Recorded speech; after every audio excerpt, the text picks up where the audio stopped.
पुण्याच्या समोर बसलेल्या माझ्या प्रत्येक माता भगिनीला माझा नमस्कार.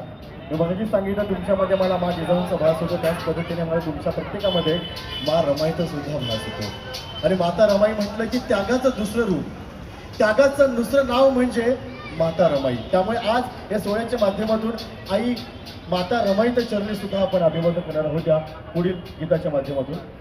गाणी जास्त आहे त्यामुळे जास्त आपण गाण्यावर भर नक्कीच देत आहोत, कारण की त्याच्यानंतर बरं का साहेब, न भूतो ना भविष्य अशी शिवगर्जना आपण देणार आहोत. त्यामुळे सगळ्यांनी आवर्जून ही शिवगर्जना ऐकण्यासाठी थांबायचं आहे, कारण की अजूनही मुंबई महाराष्ट्र भारतामध्ये अशी शिवगर्जना अजूनपर्यंत कोणी घेतलेली नाही. की आज आपण एक वेगळा प्रयत्न